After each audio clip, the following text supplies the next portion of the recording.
What is up, man? Welcome back to another YouTube video. Sa video na to, pag-uusapan natin kung paano ba mawawala yung takot mo sa rejection. So, sa mga bago sa channel ko, I'm Joms, and I'm currently uploading videos about dating and relationships, mainly about polarity. Polarity meaning the natural attraction between the masculine and the feminine. So, kung gusto mo maka-attract ng isang feminine na babae, meaning yung loyal, loving, supportive na babae sa buhay mo, then you might want to be more masculine. At sakto, andun ako sa journey ko na yon to be my best masculine version of myself. At dito sinishare ko sa YouTube channel ko kung ano yung mga natututunan ko based on my experiences and knowledges na nakukuha ko as my life goes by. So kung ikaw gusto mong maging best masculine version of yourself at gusto mong ma-improve, okay, yung iyong dating and relationships, then you might want to subscribe to my channel dahil almost daily and weekly meron akong bagong videos about dun sa mga topics na yon. So, click mo lang yung button below to subscribe to my channel. And back to the topic of this video, pag-uusapan natin kung paano mawawala ang takot mo sa rejection, or in English, yung fear of rejection. Kasi ito talaga yung isa sa pinakamalaking naging problema ko noon. Okay? Sobrang takot na takot ako ma-reject. So, ayaw kong makaranas ng rejection, kaya hirap na hirap akong dumiskarte sa babae noon. Kasi gusto kong ma-feel na confident ako, pero nauunahan pa rin ako ng nervyos. So, dahil nininervyos ako sa outcome na baka ma-reject ako. So, dati, tuwing kakausap ako ng babae dahil sa sobrang takot kong ma-reject, tinatry ko na, alam mo yung kunwaring may itatanong lang. Kunwari may itatanong lang ako. Ganyan, kunwari, magtatanong ako ng assignment, magtatanong ako kung may activity, kahit alam ko naman talaga yung sagot. So, anong nangyari is nagiging passive lang yung nagiging conversation dahil hanggang doon lang yun na feeling ko nagsayang lang ako ng oras ko binigyan nga niya ako ng attention pero very cheap attention and validation lang. So, hindi ako makapag-escalate, hindi ako makapag-initiate man lang ng flirt, ng tease. Okay, hindi ako makapag-escalate basically. So, anong nangyari, nagiging nice guy lang ako sa kanya. Okay, nagiging friendly lang ako sa mga babaeng type ko noon.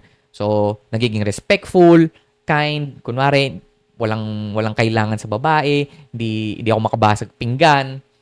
So, yun. Kumbaga, nagkakaroon ako ng tinatawag nating approval-seeking behavior pagdating sa babae. Dahil sa takot ko ma-reject, dumating na din ako sa punto na hindi na rin ako nakakapag-first move o hindi ako nakakapag-initiate. Napupunta ako sa tinatawag nating passive mode. Passive mode, ibig sabihin nasa waiting mode ka lang lagi.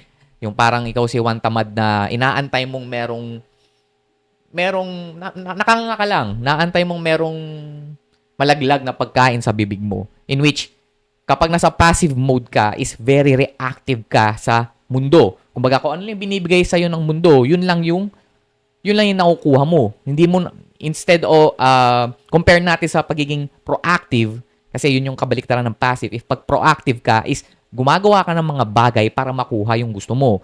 Para hindi na nakadepende sa external factors o hindi nakadepende sa ibang tao para makuha mo yung mga bagay na gusto mo. Ganun kasi yung mangyayari kapag nasa passive mode ka. Makukuha mo lang yung gusto mo kapag binigay sa'yo ng ibang tao. Ang problema doon, hindi mo kontrolado yung ibang tao. So, nag-aantay ka lang lagi. Nasa passive, nasa waiting mode ka lang palagi. So, kapag takot ka ma-reject, is napupunta ka lagi sa passive mode. Okay? Nawawala sa'yo yung control at nawawala sa'yo yung leadership ng sarili mong buhay. So, dumating nga yung point na hindi ako makapag-first move. Ini-imagine ko palagi na what if ma-reject ako?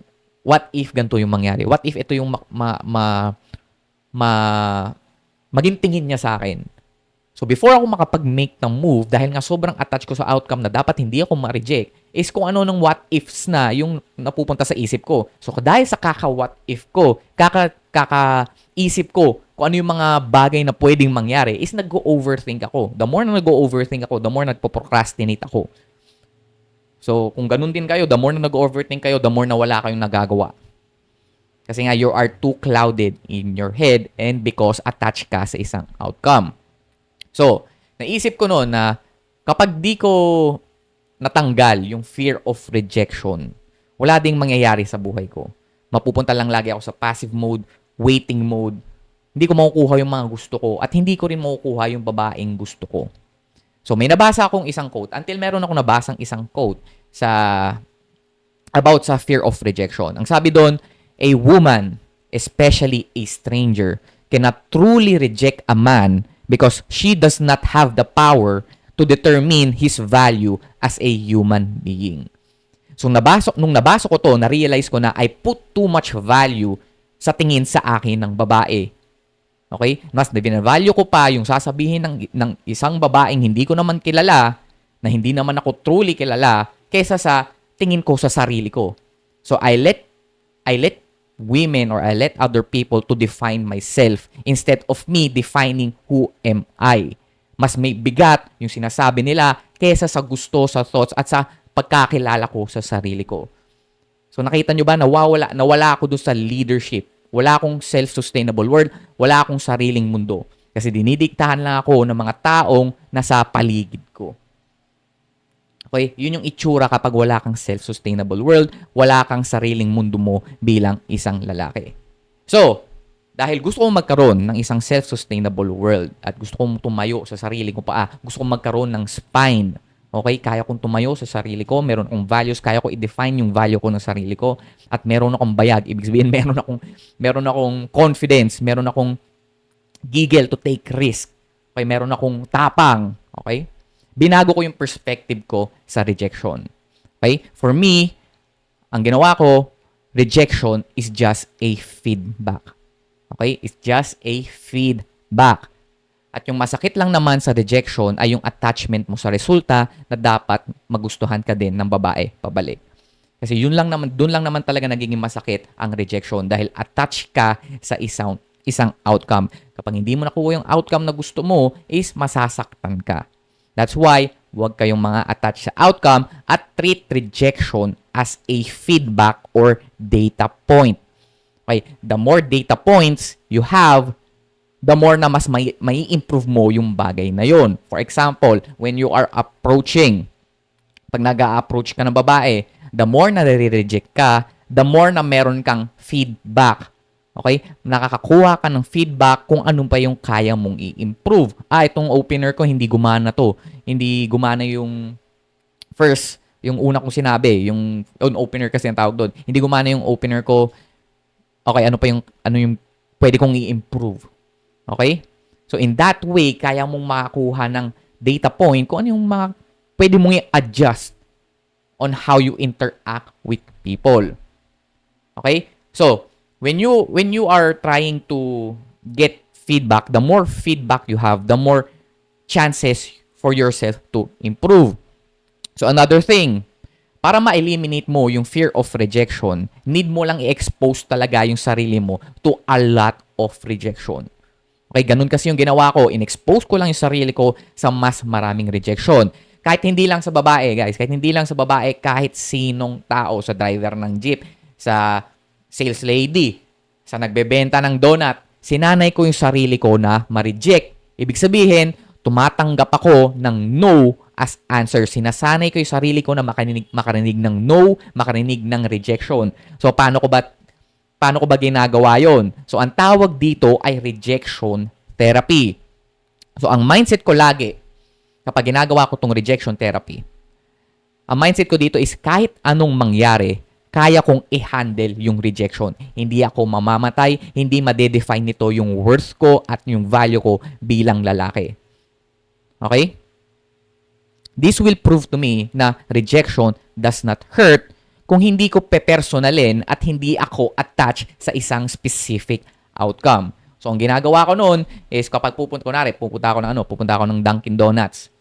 Bibili ako ng donut, sasabihin ko, pwede bang makahingi ako ng 2 extrang donut? Siyempre, sasabihin ko, ay, hindi po pwede, sir. So, sa akin, okay lang yun. Hindi okay. So, na-reject ako.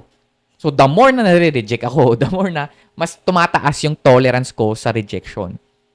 Okay, for example, sa jeep. Sabi ko, Kuis, pwede bang 1K yung ibayad ko? Pag humindi yung driver, edi successful yung rejection therapy ko. So, gagawa ka ng mga bagay na ika-reject mo.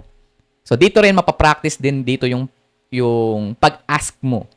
Kasi minsan kasi hindi na tayo nagtatanong o hindi na natin ginagawa yung isang bagay kasi nauunahan tayo agad ng utak natin ng resulta na hindi pa nangyayari.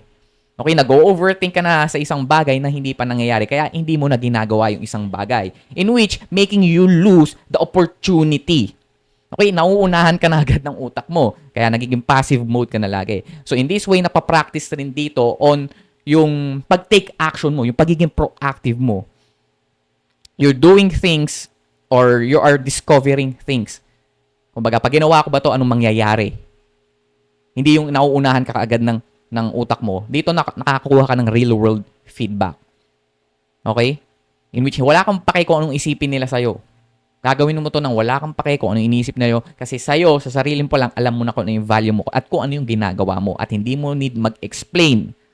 Okay? Kapag sa donut, hindi mo need mag-explain na nag-rejection therapy ka. Most likely, baka naisip mo na, baka sabihin nito, gahaman ako. Ikaw lang naman nagsabi nun.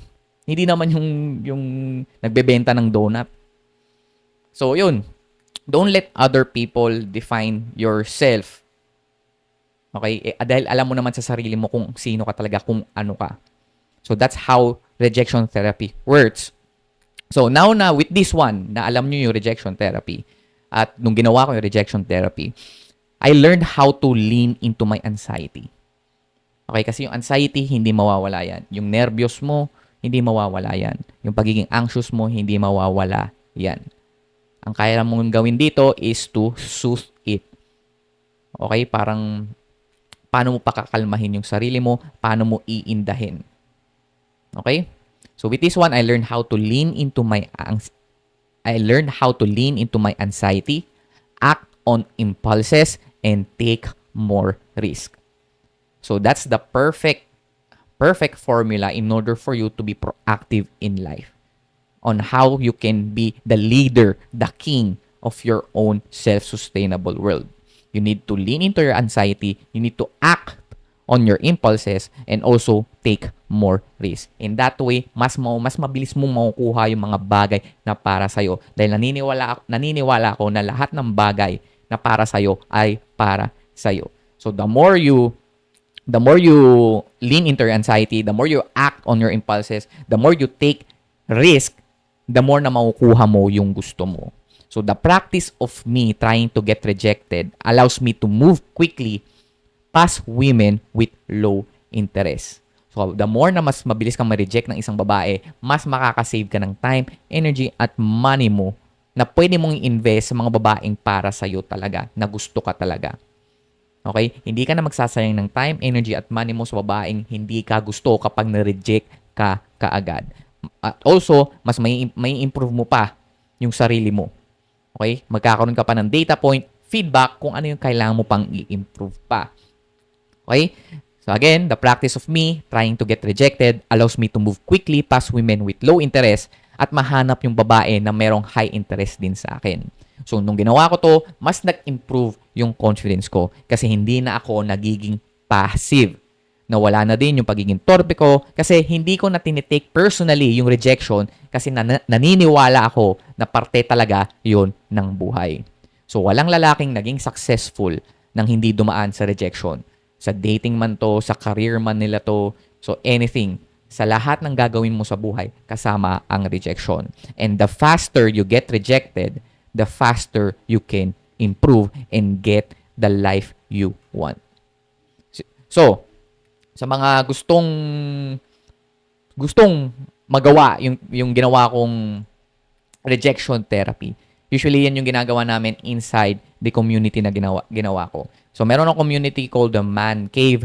So doon andun lahat ng masculinity and also dating programs ko that transformed 1,219 men last 2025. At makukuha mo yon in a very, very low price. So check nyo na lang. Nandyan sa link sa description box or nasa link nasa bio ko.